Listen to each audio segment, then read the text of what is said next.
So check this out, people. So I'm driving, right? So we're going to drive and talk. And, you know, as usual, we're going to talk about AMC, GME, scumbags, scams, and so on and so on, right?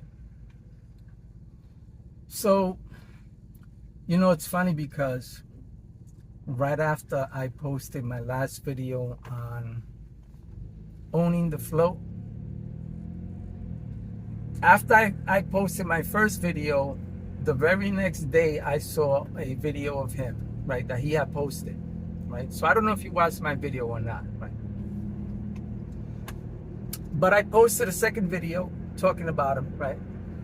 How, you know, I'm kind of shocked that he's actually pointing at a AMC movie theater, right? And pumping this bullshit again.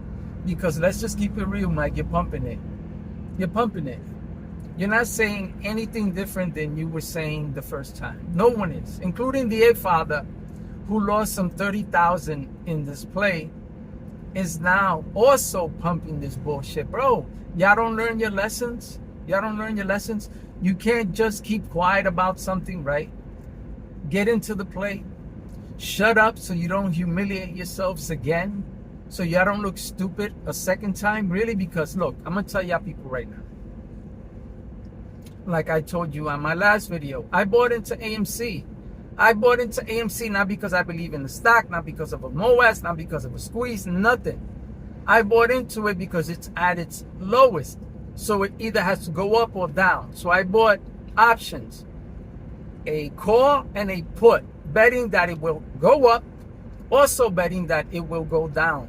Whatever hits, doesn't matter, because if it hits on the way up, I'm going to hit it big. If it hits on the way down, I'm going to hit it big. And whichever investment I lose, whether the put or the call, is irrelevant, because the other win is going to make up for that small, very, very small loss, right? And the only way I could lose on the call and the put is if the stock continues to trade sideways, right? Which is what most likely will happen, right, with AMC. It's either going to trade sideways or it's going to tank, period. Now, this being said, people, I don't buy into stocks to hold for life. I say this all the time, right? The issue that I have with people is that you have all of these YouTubers, right, who always give you some bullshit disclaimer telling you that it's not financial advice, while at the same time giving you financial advice, right? And then when things don't go the way they said it was going to go, they disappear. They disappear when shit hits the fan, right? And then after 2 years, right, and some I don't know, white or black swan, white swan, I was going to say, some black swan event takes place for whatever reason. Not that this is a black swan event. I'm just using that as an example, how people come out of the woodworks when they believe something special is going to happen, right?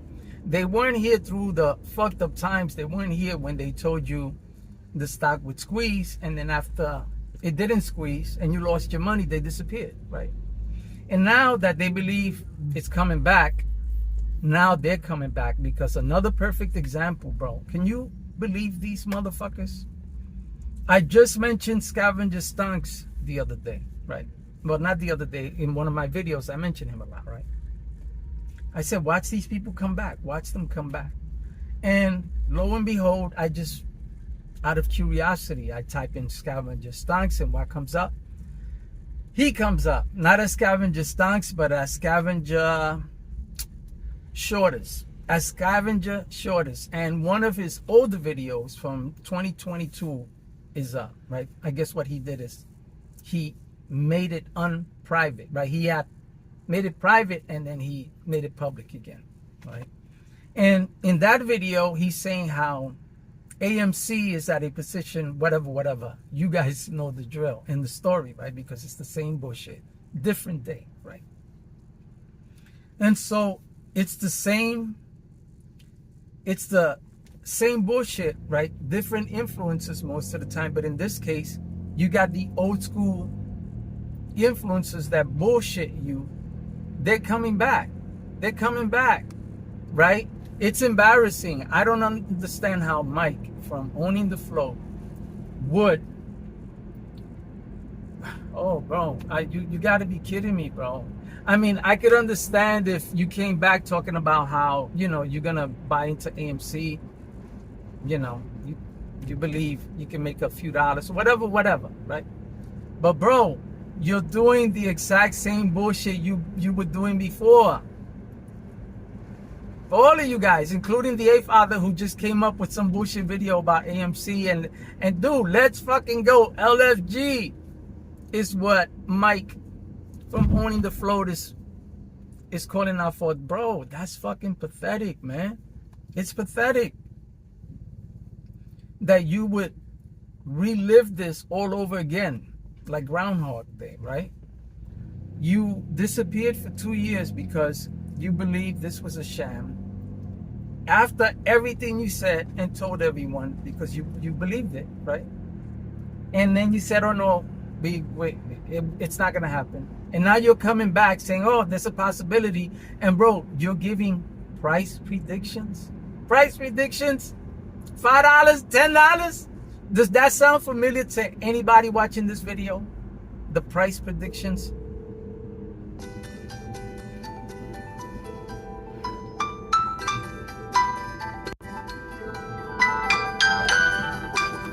Hang up these freaking scam calls. Get scam calls in the middle of talking about scammers on YouTube. And so, it just doesn't make any sense to me, bro. It's like it's sickening. It's like a religious person, right? That wakes up to reality and says, wait a minute, man, I've been in the wrong place at the wrong time all along. And he starts denying his religion, his faith, his God, right? What he believes, and starts saying, no, I was wrong. I don't believe that. That's all bullshit, right? And then after saying all of this for a couple of years, he comes back and the motherfucker opens a church. Bro, it's like this is what Mike from Owning the Float is doing. He talked all this shit and now he's opening up a church. Bro, it's ridiculous. It doesn't make any sense. Listen, since day one, anybody who's watched me has always heard me say, don't believe the hype. Get your money. This is what it's about. Ain't nothing wrong with putting your money into something and getting returns on it. That's what it's about. That's why we got into this whole squeeze for. We got into it for money. We didn't get into it to hold for life. The fuck? You gotta be stupid, bro. You gotta be ridiculous. And so now that everyone has lost all their money, and now they're now they want to revive the play. They want to revive the play. That's exactly what they're doing. Because now that Mike from Owning the Float is coming back, talking about, oh, me and my people, the people that I'm connected with. Dude, you haven't had a channel in over 2 years. You deleted all your shit. What people are you talking about? Not people on YouTube, not your followers. None of your people on YouTube are in the play because of the dollar. None of them were in on it because they didn't know you were coming back. It's funny how you post a video talking about me and my people, we're in on it, we got this, this is our average. I mean, dude, I don't know your business. Obviously, you got a life outside of YouTube. But, I mean, shit. I try not to disclose, shit like that outside of YouTube. But what I'm saying is, people, and this goes to everybody in general, you got to stop believing the bullshit you hear on YouTube. These people are not real. These people live a normal life like you and I. They get on here, they bullshit you, they exaggerate their lifestyle, they exaggerate their plays, they exaggerate everything. These people who are coming back just listen to them. Listen to Mike. He's telling you exactly what he wants to do. He's at a what, $3, $3.50, $4 average. He's trying to get his money back. How do you do that? Hey people, let's go. Let's fucking go. LFG. YOLO to the moon. And start talking shit again to start getting new suckers into the play. It just doesn't make sense, man. Damn, yeah, I don't believe in karma. What goes around comes around. Because I do. I believe in it. I believe that good things happen to good people. Bad things happen to bad people. I also believe that good things happen to bad people and bad things happen to good people. It's life. Let's just keep it real, right? But there are certain things, man, that just happen, right? And you know it happened because you deserve it. You know it. And deep down inside you, you know it, right? And that's what's going to happen to these people for, causing hurt on a lot of people who have lost thousands of dollars, their life savings, man. Like, it just doesn't make any sense to me. None of this makes sense. And like I said, I bought into AMC.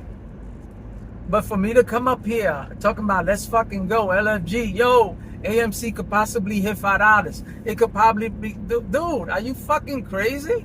Look, I'm just rambling because I'm just shocked. I'm not surprised, but actually I'm just so fucking shocked at the fact that these people don't get embarrassed, man.